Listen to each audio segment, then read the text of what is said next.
स्थिति को देख करके ही इस तरह की नियमावली लाई है और इससे हमारे पेरेंट लोग खुश हैं, आवाम खुश है। कुछ लोग जो नेतागिरी में लगे हुए हैं हो सकता है उनको तकलीफ होती होगी, लेकिन उनसे सरकार विचलित होने वाला नहीं है। सरकार अपने काम में लगी हुई है। संकल्प है 10 लाख लोगों तक नौकरी कैसे दें। इस संकल्प को पूरा करने में अगर कोई हमारे साथी हमारे बीच में व्यवधान बनते हो तो ये ठीक बात है। अपने द्वारा बोलते हैं तुलसीदास दुबे जी कि मांग के ठेवो मसीद में सोवो। इसका मतलब है कि मांग कर खाते होंगे और मसीद में सोते होंगे। उस मानस में किसने जोड़ा मैं नहीं जानता हूँ, लेकिन मोहन भागवत जी कहते हैं कि स्वार्थी लोगों ने कुछ कुछ गुजर दिया, उसमें उसकी समीक्षा होनी चाहिए। धर्म ग्रंथ के जो रक्षक है और धार्मिक मसले को ढंग से पेश करते हैं, उनकी जिम्मेवारी है। उन लोगों को ही भाई मैंने संघ प्रमुख है मोहन भागवत जी, उसने कहा है कि आपत्तिजनक अंश है इसमें। आपने लोगों ने, मैं तो कह ही रहा हूँ, मैं तो शुरू से कह रहा हूँ। लेकिन नमस्कार, आप देख रहे हैं लाइव बिहार। मैं हूं आपके साथ असलम अब्बास। बिहार में शिक्षक बहाली को लेकर सरकार अपनी पीठ थपथपा रही है और बोल रही है कि हम लोग बिहार में युवाओं को रोजगार और नौकरी देने के लिए लगातार काम कर रहे हैं, लेकिन कुछ लोग हैं जो इसे भटकाना चाहते हैं, लटकाना चाहते हैं, न्यायिक उलझन में डालना चाहते हैं। ये बयान, ये वक्तव्य बिहार के शिक्षा मंत्री प्रोफेसर चंद्रशेखर की है।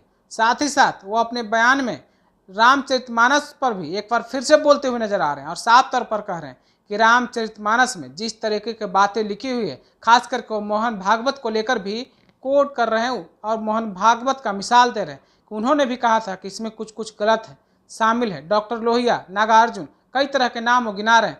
तो आप सुनिए बिहार में जिस तरीके से शिक्षक बहाली पर चर्चा हो रही है, उस पर प्रोफेसर चंद्रशेखर जो बिहार के शिक्षा मंत्री हैं, साथ ही साथ रामचरितमानस को लेकर उनका पुराना विवाद भी फिर से एक बार नए विवाद में शामिल होता हुआ नजर आ रहा है। जरा सुनिए क्या कह रहे हैं बिहार के शिक्षा मंत्री प्रोफेसर चंद्रशेखर। अब ये जो राज्य नहीं चाहते हैं, जो राज्यवासियों का भला नहीं चाहते हैं, बिहार के बच्चों को जो 10 लाख लोगों को नौकरी देनी है, वो सरकार का संकल्प है।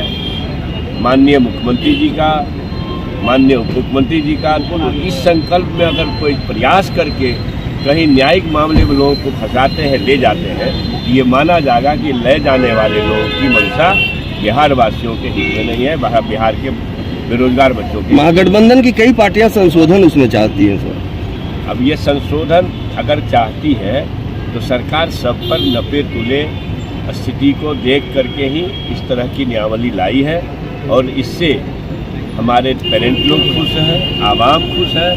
कुछ लोग जो नेतागिरी में लगे हुए हैं हो सकता है उनको तकलीफ होती होगी, लेकिन उनसे सरकार विचलित होने वाला नहीं है।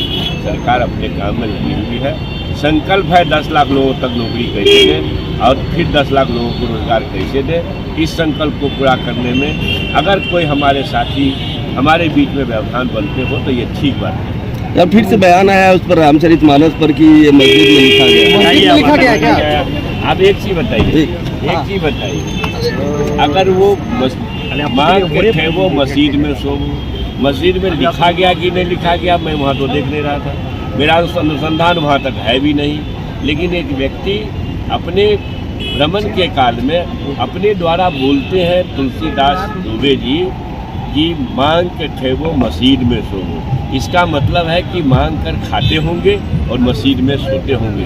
ये बात उन लोगों को कहिए ना जो नफरत पैदा करते हैं, उन लोगों से बात करिए। हाँ, जहाँ आपत्ति है वहाँ स्पष्ट है, लेकिन जो आपत्तिजनक बातें हैं उस मानस में किसने जोड़ा मैं नहीं जानता हूँ। लेकिन मोहन भागवत जी कहते हैं कि स्वार्थी लोगों ने कुछ कुछ गुजर दिया, उसमें उसकी समीक्षा होनी चाहिए।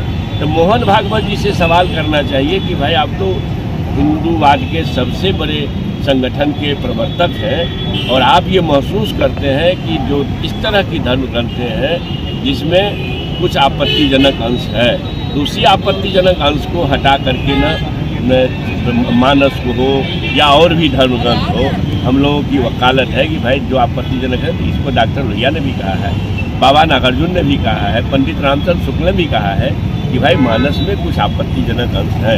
आपत्तिजनक अंश क्या है? मातृशक्ति के खिलाफ अपमानजनक टिप्पणी है, नारी शक्ति कहो या मातृशक्ति, और बड़े पैमाने पर जो बड़ी आबादी है, सैकड़े 85-90% लोग उसको हैं, जिसको मनुवाद ने शूद्र कहा है, उनके खिलाफ अपमानजनक टिप्पणी है, तो उस टिप्पणी को हटाना चाहिए।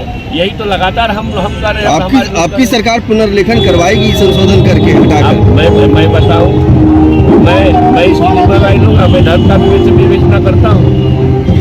जो धर्म ग्रंथ के जो रक्षक है और धार्मिक मसले को ढंग से पेश करते हैं, उनकी जिम्मेवारी है। उन लोगों को ही भाई, मैंने संघ प्रमुख है मोहन भागवत जी, उसने कहा है कि आपत्तिजनक अंश है इसमें। आपने कहा लोगों ने, मैं तो कह ही रहा हूँ, मैं तो शुरू से कह रहा हूँ, लेकिन उसका सपोर्ट, मेरी बात का सपोर्ट अगर मोहन भागवत जैसे कट्टर हिंदूवादी संगठन के लोग करते हैं, इसका मतलब जो भारत सरकार को संचालित कर रहे हैं, तो भारत सरकार की ये जिम्मेवारी है ना कि अगर आपत्तिजनक अंश आपको दिखता है, हम लोगों को तो दिखता है और मोहन भागवत जी को भी दिखता है, तो भाई उसको हटाइए।